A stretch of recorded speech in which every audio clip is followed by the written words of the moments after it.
The message said 7 p.m., but by 6:32 p.m., Amara was already there. Because when your entire life turns out to be a lie, waiting becomes unbearable. The place was wrong, too quiet, too hidden. A small café tucked behind a fading building in Surulere, where the streetlights flickered like they were struggling to stay alive.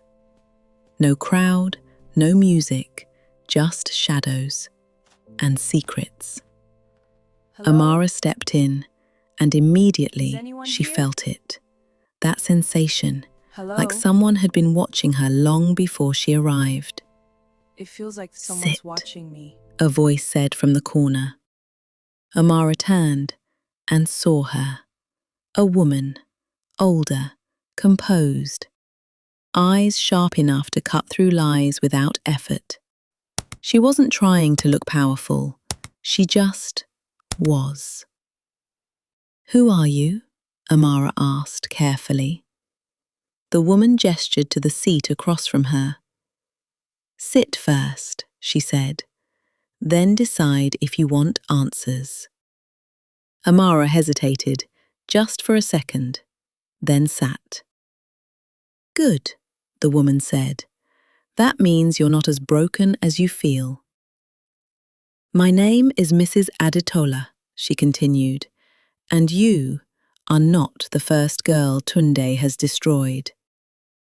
The words didn't shock Amara, not anymore, but something else did. "How do you know my name?" Amara asked. Mrs. Adetola smiled faintly. "I know more than your name." She slid a small envelope across the table. "Open it." Amara's fingers tightened around the paper. Something inside her whispered, "Don't." But something louder said, "You need to see this." She opened it. Inside were photographs, but not the kind she expected. Not romance, not betrayal.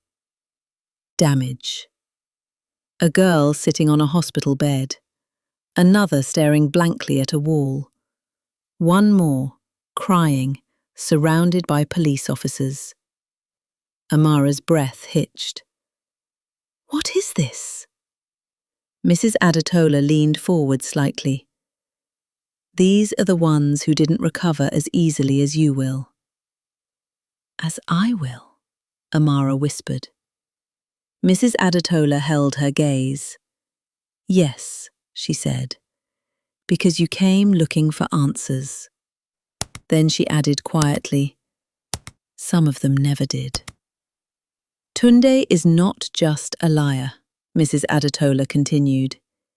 "He is careful, calculated, patient."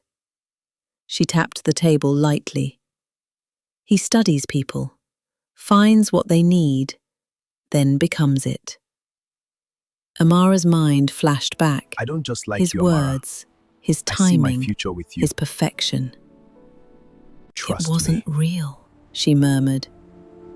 Mrs. Adetola shook her head. It was real. For you. But for him, it was strategy. He doesn't work alone. No, What do you mean?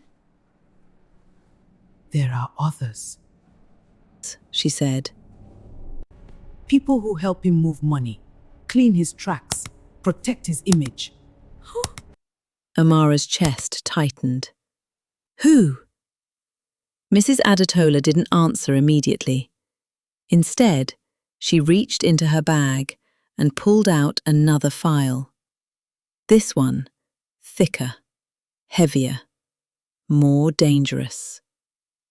Mrs. Adetola opened the file slowly, turned it toward Amara. At the top, one name stood out. Sade. Amara's stomach dropped. "No," she whispered. Mrs. Adetola watched her carefully. "Yes." The woman you saw in that apartment, she's not just his girlfriend. Then what is she? She's his partner. Everything went silent again. The betrayal had just doubled. "She knows?" Amara asked. Mrs. Adetola nodded. "She knows everything." Flashbacks hit Amara like a storm. Sade's calm, her confidence, her lack of surprise. You said she called me a distraction. That's exactly what you were.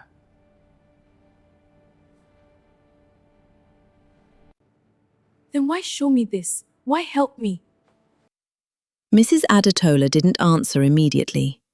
Instead, she looked away, just for a moment.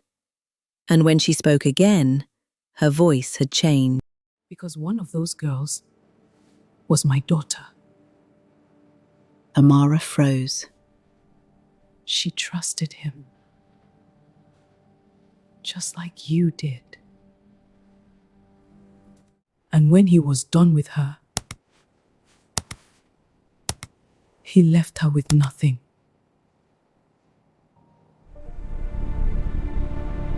What happens when pain stops being personal and becomes something bigger?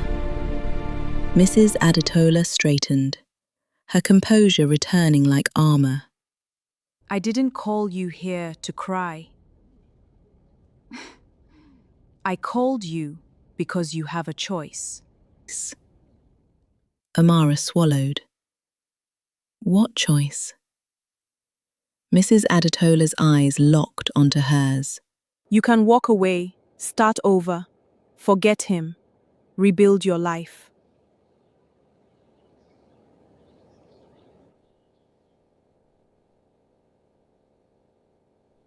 Or you can make sure he never does this again.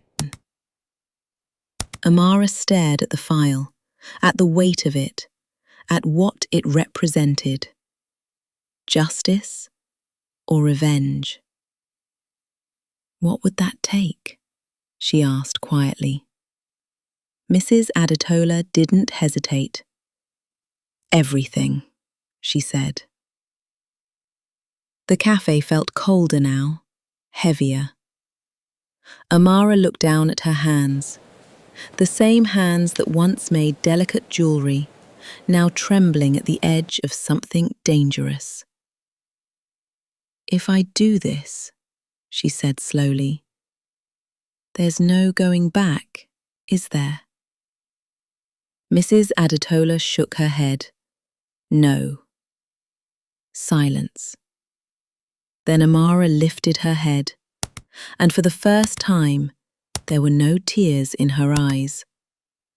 Only something sharper. Good, she said. Mrs. Adetola gave a small, knowing nod. Then she said the one thing that changed everything. Then we start with this. She opened the file to the first page. A list of names, powerful names, dangerous names, and at the very top, Tunde's next target. Amara's breath caught, because this time she wasn't the victim. She was part of the plan. So what happened next? We have to wait for the next episode, guys. Don't forget to support the channel with likes, comments, subscribe if you have not done so, and share with your friends. This is Storytime with Amara. I'll see you in the next one.